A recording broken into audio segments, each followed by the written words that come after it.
Bienvenue dans le Financier, votre rendez-vous économique quotidien. Voici les titres. Au Sénégal, le bénéfice net de la Sonatel, Société nationale des télécommunications du Sénégal, a reculé de 6,77% en 2017, un repli de 13,694 milliards de francs CFA en valeur absolue. Le cacao camerounais a fait son entrée sur la place boursière internationale. La norme était jusqu'ici la qualité ivoirienne ou nigériane. Le prix du cacao a gagné 40 francs CFA par kilogramme sur le marché international. Et puis, en fin d'édition, nous ferons le point sur les marchés boursiers du continent.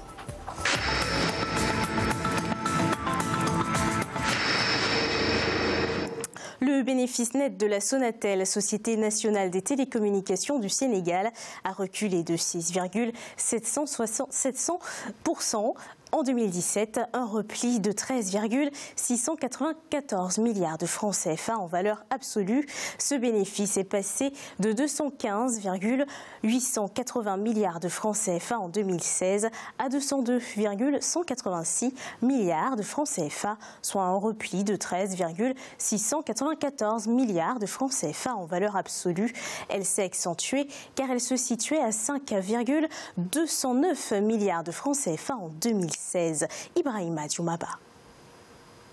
La Société nationale des télécommunications du Sénégal, Sonatel, a vu son bénéfice net consolidé reculer de 6,77% pour l'exercice 2017. Cependant, le chiffre d'affaires de la société est en hausse de 67,869 milliards de francs CFA, s'établissant à 972,905 milliards de francs CFA contre 905,036 milliards de francs CFA en 2016. Cette croissance des revenus est portée, selon les responsables de Sonatel, par le mobile, notamment grâce aux data, au SVA et au développement des services Orange Money. D'année en année, on a eu donc des évolutions très positives du chiffre d'affaires et des bénéfices nets de la Sonatel. Vous savez que les Sénégalais sont de grands consommateurs de services de télécommunications, l'Internet, l'utilisation même avec la numérisation de la télévision. Il y a également le nouveau service de mobile banking. Et d'ailleurs, Orange Money fait partie tout simplement des produits qui ont permis donc cette grande performance en 2017. Le bénéfice de la Sonatel est estimé à 202,186 milliards de francs CFA à la fin de l'année 2017, contre 215,880 milliards de francs CFA en 2016, soit un repli de 13,694 milliards de francs CFA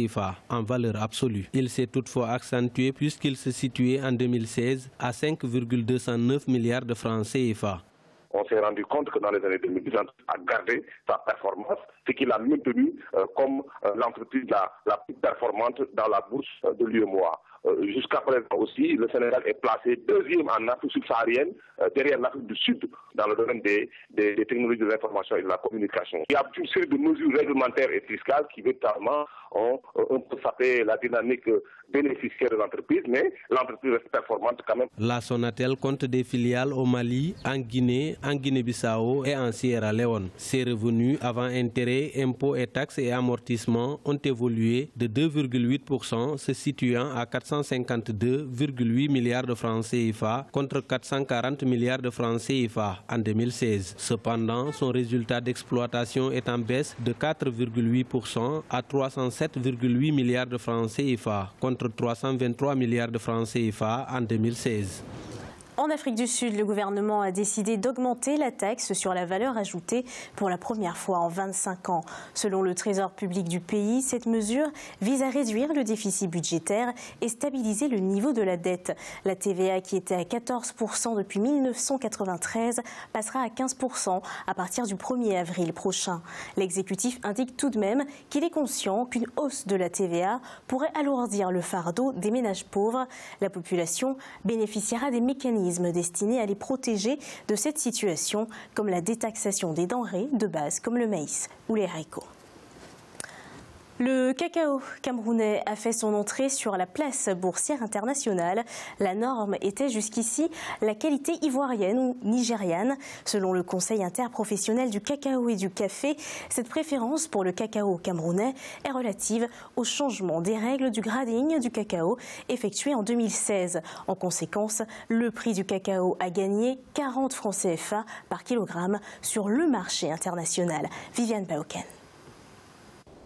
Longtemps dominé par le cacao d'origine ivoirienne et nigériane, le cacao camerounais impose sa qualité sur la place internationale. Le changement des règles de grading du cacao en 2017 a boosté l'entrée du cacao camerounais sur la place boursière de Londres, dont la norme était davantage la qualité ivoirienne ou nigériane, alors qu'aujourd'hui, c'est plus le Cameroun. Il faut dire qu'il y a le changement de grading au niveau de la place de Londres du cacao camerounais. Ça veut dire qu'il y a une amélioration qualitative du cacao camerounais qui jadis était moins prisé que l'origine ivoirienne et l'origine nigériane. C'est ça qui a constitué, n'est-ce pas, le ruée vers le cacao camerounais de la part des investisseurs sur le marché des commodities à Londres. À Londres, le cacao camerounais a gagné près de 40 francs CFA par kilogramme. Il est désormais de 1069 francs CFA au 2 février 2018 contre 1030 francs CFA en janvier 2018. Selon les spécialistes, ces performances financières ne profitent pas aux producteurs locaux qui résident en zone enclavée. Ils doivent donc se constituer en GIC afin de participer à la chaîne d'acheminement de leur production. Il faudrait d'abord que les producteurs s'organisent en association, en GIC. Et c'est là où nous accusons un peu la loi des finances de 2018, notamment l'article 128 qui dit que désormais, pour un crédit excédant 2 millions, les intérêts sont assujettis à la TVA. Mais si les producteurs s'organisent déjà en GIC de manière à pouvoir acheminer leur production du bassin à Douala au port, ce sera déjà une bonne chose pour profiter déjà de ce gap-là qui rentrait dans les poches des intermédiaires. Pour encourager les producteurs de la filière, le gouvernement a pris un train de mesures, notamment la remise des primes de qualité afin de faire obstacle aux effets de la chute des cours du cacao par l'amélioration de la qualité du cacao camerounais. Le Rwanda lancera 50 licences minières cette année. Ces licences seront relatives à des métaux comme l'or, le tantal et l'étain. Pour ces deux dernières matières premières, le pays est le second producteur mondial et le troisième producteur africain. Cette décision vise à augmenter l'investissement dans le pays. Selon Clara Kamanzi, qui dirige le Conseil pour le développement du Rwanda, la mesure permettra d'attirer 2 milliards de dollars d'investissement cette année contre 1,67 milliards de dollars en 2017. Le gouvernement zimbabwéen va émettre des obligations de la diaspora sur le marché financier. Le but est de relancer les investissements dans les secteurs de l'or et du tabac. Si les autorités n'ont pas précisé les détails de cette opération, elles ont néanmoins indiqué que cette nouvelle stratégie vise à augmenter les rentrées de devises dans le pays. Dans le cadre de la politique de relance de l'économie et d'attraction des investissements, l'État a décidé de la suppression de certaines formalités concernant notamment les entreprises dont les exportations dépassent les 2 000 dollars de marchandises. Il est à présent l'heure de faire le point sur les marchés boursiers du continent. En Afrique australe et océan Indien, l'indice All-Share de Johannesburg progressait de 1,16%. L'indice de Nairobi enregistrait une baisse de 0,01%.